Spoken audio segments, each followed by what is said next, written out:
We don't know what he did with those, who he shared those with, if he shared those with anybody, and that's the scary part, because they do contain highly sensitive social security numbers, highly sensitive criminal justice information as it relates to active investigations, and also health information that may violate HIPAA, Marcy's law with crime. So that's the scary part, and that's the reason why we refer it to outside counsel.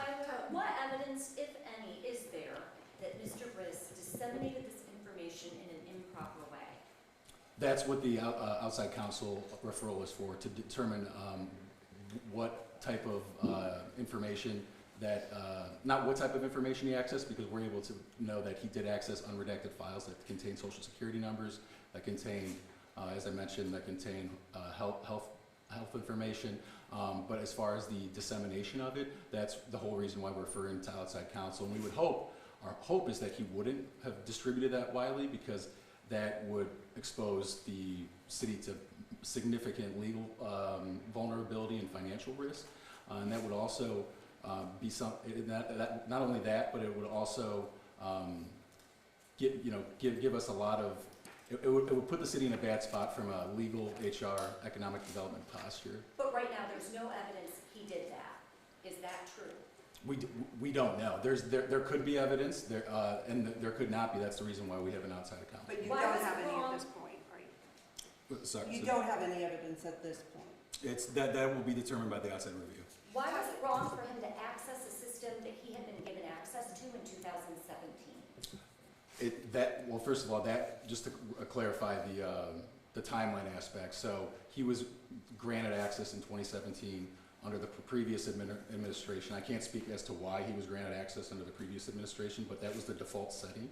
But the important fact of the matter is there are designated personnel and across every department that handle records requests. And what I mean by handle records requests is that when a file is uploaded in its raw form, and what I mean by raw form is unredacted. So when a file is uploaded in its raw form, there are designated personnel who go through training to review documents, whether those be police reports, whether those be contracts, negotiations, and they are trained to review what needs to be redacted before it is released.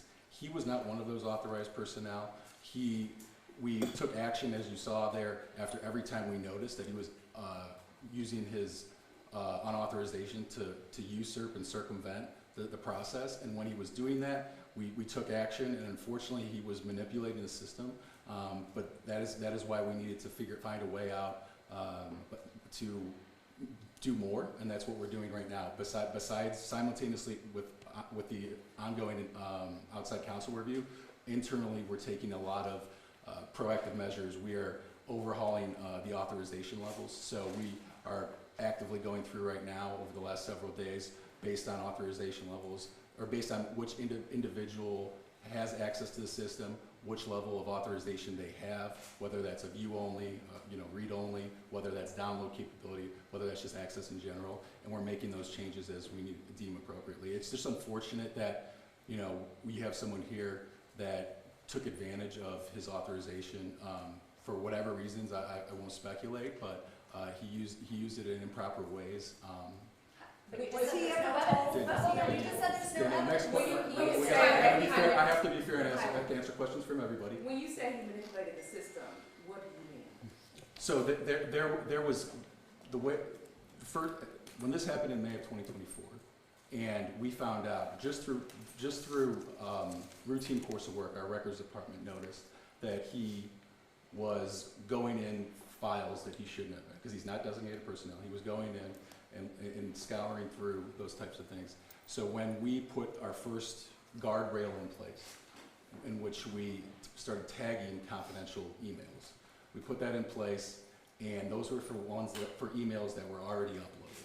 So after that was put in place, he could no longer access those ones that were already uploaded in the system already. So then when new requests were coming in, so whether that comes from the media, whether that comes from attorneys for insurance claims, or just as Mark said, grandma in the public just looking for city records that she's entitled to, those new emails that were uploaded to the system, he then was catching those because those weren't tagged. We had only tagged the initial ones that were already established. So he had found a way to do that. Then when we took further action beyond that, and when we started tagging those, putting the security locks in place for the emails, he then found a way to start accessing confidential information through other documents. So there was parts of the process that we understood after going through this entire review in the last week or so,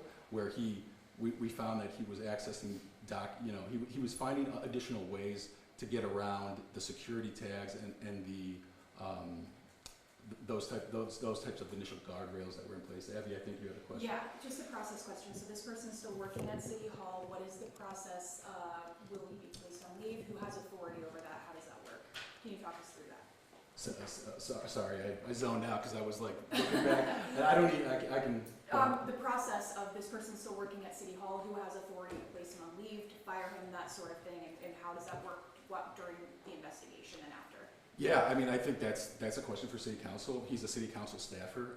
He is not one of our employees, so I can't really speak to that. Obviously, we have an extreme sense of concern that we express to Council proactively.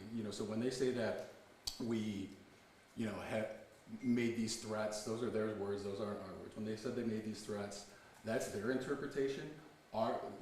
Here in the administration, we don't have the luxury of speaking mistruths. We have to speak factually.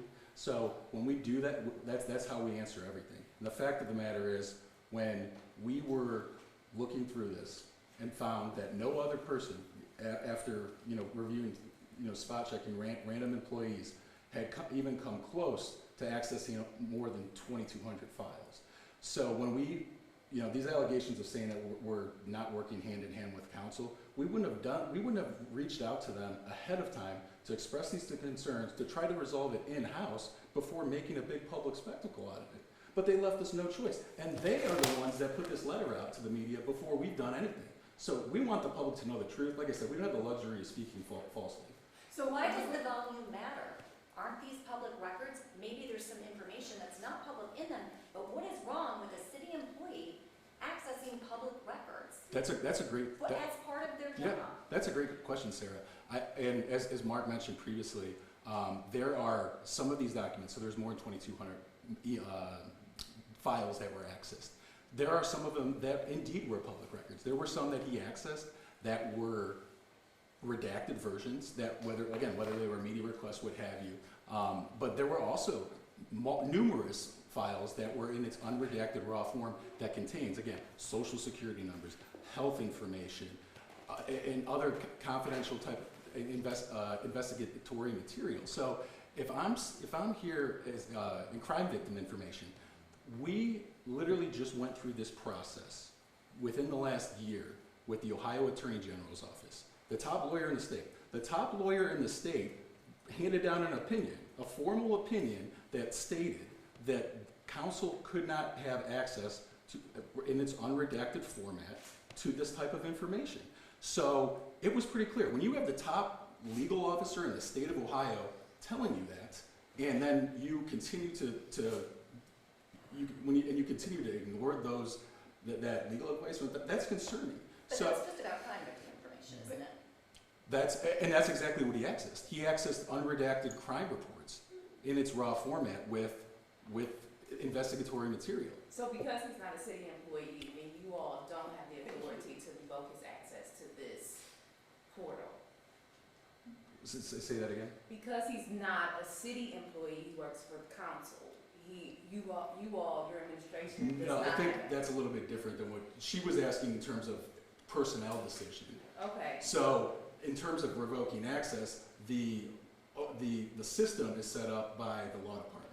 So we have proactively, in an effort to determine what, the scope of what was accessed and what type of confidential information was accessed, we have paused his access first and foremost, and we are looking into other employees, both on Council and on the administration side. I want to be very clear on that. This isn't just the Council thing. We recognize, hey, we can be tighter. There can be more security controls in place, and ultimately, outside Council is going to determine whether or not what he did was improper, illegal, what have you. But in the meantime, we can't sit idly here and just let status quo maintain. So we decided to pause his access as the most egregious example, and then review things in the meantime as we determine access levels across the board. But he had access since 2017, correct? So have you seen anything, or has there been anything come to light that he's done anything wrong or illegal with this information since he's had it for, what, 7 years? Yeah, that's a great question, and I want to point out too, to your point about his elongated access to the system. So he, in the past 4 years, since 2022, since this administration took office, he has accessed over 2,200 files, more than 950 year to date as of today. Prior to that, in 2021, he accessed 13. Now, what he did with those files, again, will ultimately, is part of the investigation that I can't really elaborate too much on. But nonetheless, because it contains unredacted raw data for social security numbers, for health information, for crime victims, you know, if I'm a viewer today watching the story, my message to them is, it's scary because you have someone that is improperly accessed, that shouldn't had no reason to access this type of information. He wasn't a designated employee, so he downloaded those files with social security numbers, crime victim information. And again, this flies in the face of the top legal attorney in the state of Ohio, and the Attorney General, and the opinion that he issued down. So hopefully that will be determined and found out with outside counsel that we're in the process of. Mr. Harris used to work for Kevin, or was supporting Kevin Kelly's campaign. Is this just an attempt to get rid of somebody who is working for a political opponent and who's been a thorn in the side of this administration? No. Next question. This is it. This is the last question. The folks that have been impacted by this, their personnel files access, their social security numbers access, who've known about this for over a year, have they been notified or have they been told in any way that their information is potentially out there? Again, you don't know what he's done with it, but someone accessed it that wasn't allowed to. Yeah, that's something we're in the process of doing, that we are looking into. You know, again, it's unfortunate. The unknown is the scary part of this, what he did with it. So that is something that we are working through. Again, this all develops very, very quickly within the last couple of days. Do you know how many people have? Thank you, everybody. Can I get Do you even know how many people? Yeah, I'm sorry, Sean, go ahead, Sean. So, council has tried to paint the Bibb administration as authoritarian. They've said that there was this threat that you guys would prosecute them to try and win public opinion. You know, I don't know if you want to speak to how accurate or not accurate their letter was, but case in point, Griffin is called you guys authoritarians, that you're ham-handed. Do you have any response to those accusations? Yeah, I would just say they're patently false. I mean, this administration, in terms of its transparency and responsiveness, you haven't seen that level here at City Hall, at least in the century, in the 21st century, as far as I know. You had a previous administration whose families were tied up in criminal affairs and whose policy was to not even engage the media. So when there are allegations of the Bibb doesn't respond publicly, the Bibb administration doesn't, fulfill records or requests, what have you, I take that very personally. You all know I'm on the phone with almost every one of you guys outside of the hours, 9 to 5, working 70, 80, 90, 100 hours a week sometimes. Amy's the same way through public record. So to make that is patently false. It's an affront to this administration. Where is The accusation that Why? they say that you were trying to use criminal charges to get. Okay, sorry, I missed it. Yeah. No, that may be their interpretation. The fact of the matter is, what had happened was we expressed our concerns. One, we made developed next steps and then articulated next steps with them. And the articulation was, hey, we are going to refer this to an outside counsel for review. It's ultimately going to be up to them to make that determination. So if they interpret that as a threat, that's on them, but I can't get into the speculation of interpretation. Where is Thanks, the everybody. mayor? Why isn't he Just answering our stopped him from questions? getting the Why are you records? doing this instead of the mayor? I'm the mayor's spokesperson, so that's why. Could you have just stopped him from getting